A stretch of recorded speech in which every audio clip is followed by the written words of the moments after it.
तेजस्वी यादव के बारे में तो सच कहो तो बात करने की भी इच्छा नहीं करती है। वो उस लायक भी मुझको नहीं लगता 9वीं फेल व्यक्ति कि अब उसके बारे में चर्चा हो। तेजस्वी यादव से पूछना चाहती हूँ कि ये 30,000 कहाँ से आएगा, लाएंगे कहाँ से? क्या उनके पिता चारा चोरी करके जो चारा खा के रखे हैं पैसा उसमें से कुछ निकालेंगे?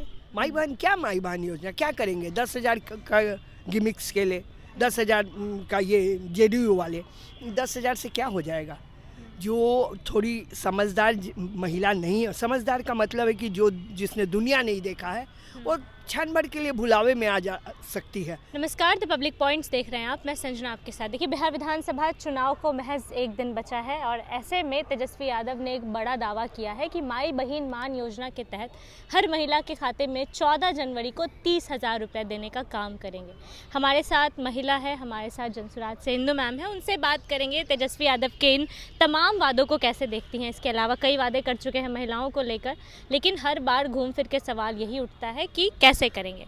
मैम, क्या लग रहा है, तेजस्वी यादव इतने वादे कर रहे थे, पहले माई बहिन मान योजना का 2,500 रुपया था, अब 14 जनवरी को 30,000 रुपया हर महिला के खाते में जाएगा, क्या लग रहा है? सबसे पहले तो संजना, मैं पब्लिक पॉइंट को धन्यवाद देती हूँ और तुम्हारा अभिनंदन करती हूँ कि किस तरह से जमकर तुम लोग चुनाव के बातों को उजागर कर रही हो और सच्चाई को सामने में ला रही हो।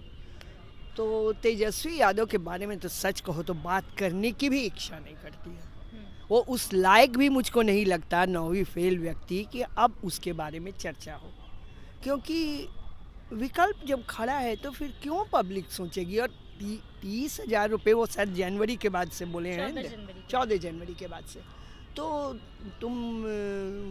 तुमसे प्रश्न क्या पूछूं, तुम्हारे माध्यम से मैं तेजस्वी यादव से पूछना चाहती हूँ कि ये 30,000 कहाँ से आएगा, लाएंगे कहाँ से? क्या उनके पिता चारा चोरी करके जो चारा खा के रखे हैं पैसा उसमें से कुछ निकालेंगे, या जो ज़मीन के बदले नौकरी दी थी उसका ज़मीन बेचेंगे, वो ज़मीन बेचेंगे और तब देंगे क्या? तो वो तो दूसरे की ज़मीन खाने वाले लोग हैं, वो ज़मीन क्या बेचेंगे? वो तो उनके खाते। और किस माई बहन योजना का नाम बदल के उनको अपने घर की अपनी बराबरी और क्या मीसा योजना कर देना चाहिए कि माई बहन का मतलब उनके लिए उनके परिवार से ज़्यादा आगे बढ़ के नहीं है। माई बहन, क्या माई बहन योजना क्या करेंगे? 10,000 का गिमिक्स के लिए 10,000 का ये जेडीयू वाले 10,000 से क्या हो जाएगा? जो थोड़ी समझदार महिला नहीं है, समझदार का मतलब है कि जो जिसने दुनिया नहीं देखा है वो क्षण भर के लिए भुलावे में आ जा सकती है, लेकिन उसको भी पता है कि 10,000 से उसकी ज़िंदगी नहीं चलेगी। अब महिलाएं समझदार हो गई हैं, महिलाएं जानती हैं कि वोट किसको देना है। अब वो जानती हैं कि ना तो मोदी जी के कमल को वोट देना है, ना इनके तीर को वोट देना है, और ना लालटेन को वोट देना है, ना महागठबंधन ना एनडीए। ये दोनों में से किसी को वोट नहीं देने वाली, खास करके महिलाएं, क्योंकि महिलाएं अपने बच्चों के लिए तरस जाती हैं। जहां बच्चा ठीक से खड़े होने के लायक नहीं होता, शिक्षा भी नहीं ग्रहण कर पाता, 7वीं 8वीं में रहता है, 14-15 साल का हुआ नहीं कि मजदूरी करने के लिए चला जाता है, बाप के कंधे पे बोझ नहीं तो बन जाएगा, और तब तक उसका पिता भी बाहर ही रहता है, और जब वो बूढ़ा होकर आता है तो सारे बच्चे बाहर रहते हैं और बुजुर्गों को देखने के लिए कोई नहीं होता। मैं अभी काफ़ी मैं चुनाव के दरमियान अपने क्षेत्रों में जा रही हूँ, तो मैं देख रही हूँ कि ऐसी महिलाएं और ऐसे बुजुर्ग हैं कि जिसके घर में कोई बच्चा नहीं। अब इस बार सारे बच्चे छठ में आए हुए हैं और मैंने खुल के बात किया है बच्चों से।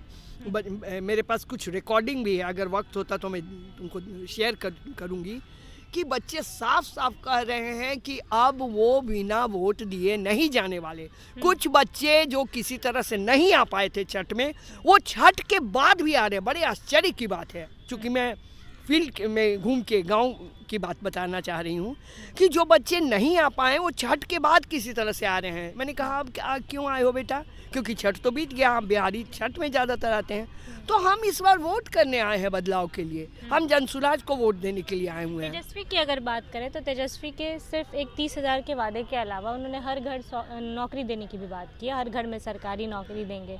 इसके अलावा उन्होंने जीविका दीदियों को 30,000 रुपये देने की बात की है। लेकिन जब उनसे पूछा जाता है कि बजट तो बिहार का इतना है नहीं, और क्या मैनिफेस्टो है, क्या आपका रोड मैप है, तो वो बताते हैं कि समय के साथ बता दिया जाएगा। तो क्या वाकई उनके पास कोई रोड मैप है जिसके कारण वो इतने दावों पे दावे कर रहे हैं?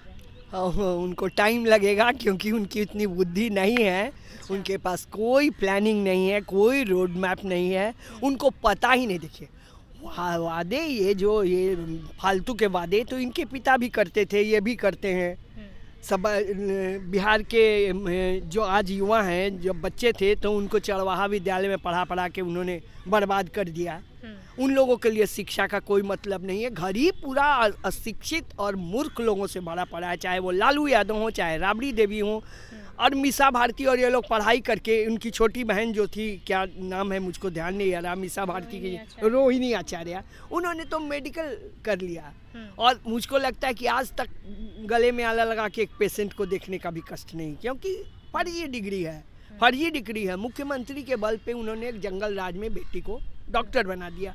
तो उन लोगों से शिक्षा की बात, रोड मैप की बात, आगे की प्लानिंग की बात सोचना ही मूर्खता है, वो सोचना ही मूर्खता है। इसलिए ये सब फालतू का गिमिक्स खेल रहे हैं, ये क्या जुमला फेंक रहे हैं। और अब बिहार की जनता जुमले में नहीं आने वाली है और वोट तो जनसुराज को ही पड़ने वाला है।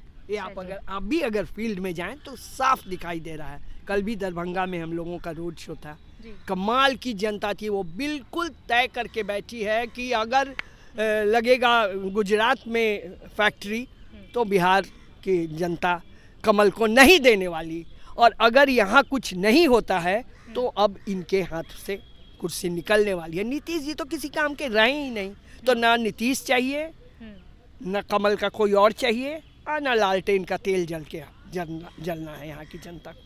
चलिए, तो ना कमल खिलेगा और ना ही लालटेन जलेगा, ऐसा इंदु मैम का कहना है। बिहार की जनता इस बार बदलाव चाहती है और इस बार बिहार में बदलाव ही होगा। चलिए, पूरी वीडियो को लेकर आपकी जो भी राय है अपनी राय कमेंट बॉक्स में ज़रूर दें। फिलहाल इस खबर में इतना ही। बने रहिए हमारे साथ, देखते रहिए द पब्लिक पॉइंट्स। धन्यवाद।